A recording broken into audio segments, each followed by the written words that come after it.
మీ business ఏదైనా మీ ఊర్లో promotion చేయాలంటే అది సుమన్ టీవీతోనే సాధ్యం. ఇప్పుడే సంప్రదించండి.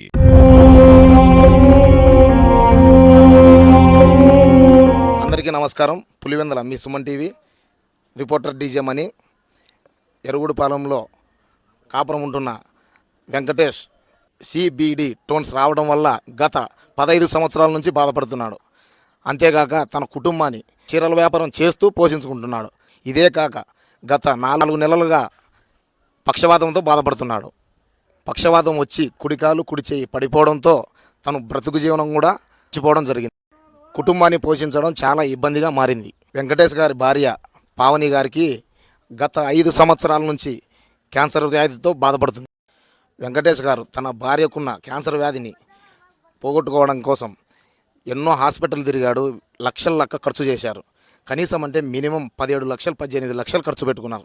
అయినా కానీ క్యాన్సర్ వ్యాధి బాగా కాకపోవడంతో తన ఉన్న ఆస్తిని మొత్తం కట్టుకున్న పిల్లల కోసం నిర్మించుకున్న ఇల్లులు, పిల్లల భవిష్యత్తు కోసం పెట్టుకున్న డబ్బును మొత్తం ఆయన తన భార్య కోసం, తన భార్యను బతికించుకోవడం కోసం ఖర్చు పెట్టాడు. ఆయనకు కూడా పెరాలసిస్ రావడంతో తను కుటుంబాన్ని పోషణ బరువై కనీసం ఇంట్లో తిననీకి కూడా ఇబ్బందికరంగా మారింది. వెంకటేష్ గారి చుట్టుపక్కల బంధువుల వల్ల వీళ్ళ సమస్యను సుమన్ టీవీ దృష్టికి తీసుకురావడం జరిగింది. కనీసం టీవీలోనైనా మా సమస్యలన్నీ చెబితే నాయకులు కానీ సంఘ సేవకులు కానీ వాళ్ళకు తోచినంత సహాయం జరుగుతుందేమో అని ఆశతో సుమన్ టీవీ దృష్టికి తీసుకురావడం జరిగింది. వెంకటేష్ పావని గారి కుటుంబ సమస్య తెలుసుకున్న దళిత ఫెడరేషన్ ఆఫ్ జాతీయ అధ్యక్షుడు కోలా ప్రసాద్ అన్న గారు నేను వాళ్లకు ఏదో రూపంలో నా సహాయం నేను అందిస్తానని ముందుకొచ్చాడు. ఆయన ఇది ఒకటే కాదు, ఎంతోమంది విద్యార్థులకు కనీసం ఫీజులు కట్టలేక స్కూలుకు పోలేని పిల్లలకు ఫీజులు కట్టి, అదేవిధంగా డిఎస్సి ఎగ్జామ్స్ రాస్తున్న యువతకు పుస్తకాలు కూడా ఫ్రీగా ఇస్తూ, మరియు సంఘంలో అనాథాశ్రమాలకు కానీ వికలాంగుల ఆశ్రమాలకు కానీ తన వంతు సహాయం ఎంతోమందికి సేవలు అందిస్తూ వెంకటేష్ పావని గారి కుటుంబానికి తన వంతు సహాయం చేయడానికి ముందుకొచ్చాడు. ఎరుగుడపల్లి బొంతల కాలనీ, ఈ యొక్క కాలనీలో నివాసం ఉంటున్న ఈ కుటుంబాన్ని నేను చూడడం జరిగింది. చాలా దీనావస్థలో ఉన్నారు. కుటుంబ పోషణ లేదు. కుటుంబ పోషించే వ్యక్తి పక్షవం వాయువుతో ఉన్నాడు. అలాగే ఆయన సతీమణి గారు కూడా క్యాన్సర్ చివరి స్టేజ్లో ఉన్నారు. తర్వాత పిల్లలు, వాళ్ళకు 3 పిల్లలు. పెద్ద అబ్బాయి మధ్యలోనే చదువు ఆపేసి కుటుంబ పోషణ కొరకు బయటికి వెళ్ళి వ్యాపారాలు చేస్తున్నాడు. కుటుంబ పోషణ చాలా కష్టంగా ఉంది. వీళ్ళ దీన పరిస్థితిని చూసి నేను మానవతా దృక్పథం ఇక్కడికి రావడం జరిగింది. పిల్లలు చదువు ఆగిపోవడం, వాళ్ళు గత 3 నెలలుగా స్కూల్కి వెళ్ళలేకపోవడం, ఫీజు కట్టలేము అన్న స్థితి నుంచి వాళ్ళు ఇంట్లో ఉండడం చాలా బాధేసింది. ఈ కుటుంబాన్ని దర్శించి పిల్లల చదువు విషయంలో, వాళ్ళు చదువుకునే విషయంలో నేను ముందు ఉంటానని ఆ యొక్క స్కూల్ యాజమాన్యంతో మాట్లాడడము, ఈ మహి చదువు విషయంలో అయితే నేను పూర్తి సహాయ సహకారాలు అందిస్తానని మాట ఇవ్వడము, తర్వాత పెద్ద అబ్బాయి కూడా చదువుకు అన్ని రకాలుగా సహకరిస్తానని చెప్పి మాట ఇచ్చాను. ఇటువంటి కుటుంబాలు చాలా ఉన్నాయి.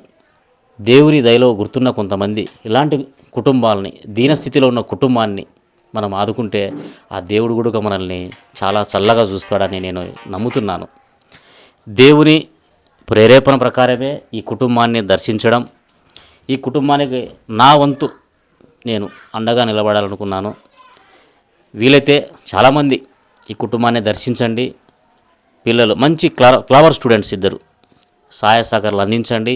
కుటుంబాన్ని ఆదుకోండి.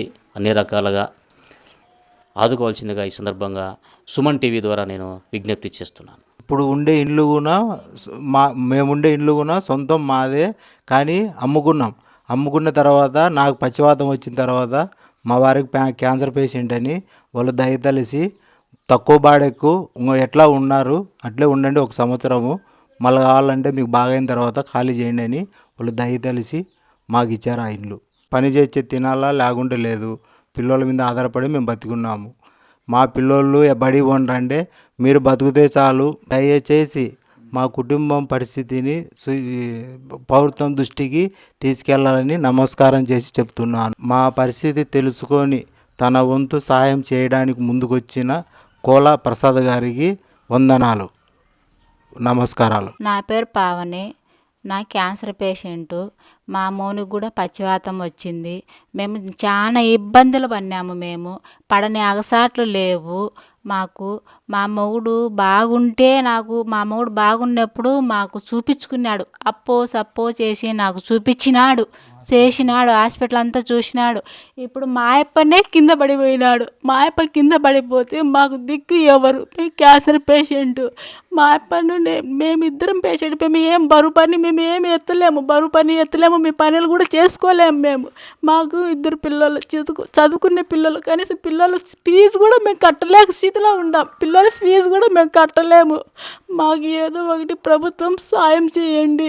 మాకు ఎవ్వరు చేతితో పట్టే వాళ్ళు ఎవరు లేరు. నాకు క్యాన్సర్, నేను కొన్నాళ్ళు బతుకుతావు, నాకు ఇన్నాళ్ళు బతుకుతావు అని కూడా మాకు సార్ గ్యారంటీ, నా ప్రాణానికి సార్ గ్యారంటీ ఇవ్వలేదు. ఒక ఇంజక్షన్ వచ్చి ₹1,00,000 అంటే మేము వేసుకుని మా స్తోమత కూడా లేదు. నేను ఉన్నాళ్ళైనా నా పిల్లలు మా మూడి కళ్ళల్లో చూసుకోవాలని నా ఆశ. నాకు ప్రభుత్వం ఏదో ఒకటి సాయం చేయండి. నీకు 1,00,00,000 దండాలు పెడతాను. మాకు ప్రభుత్వం సాయం చేయండి. మాకు ఏదో ఒకటి హెల్ప్ చేయండి.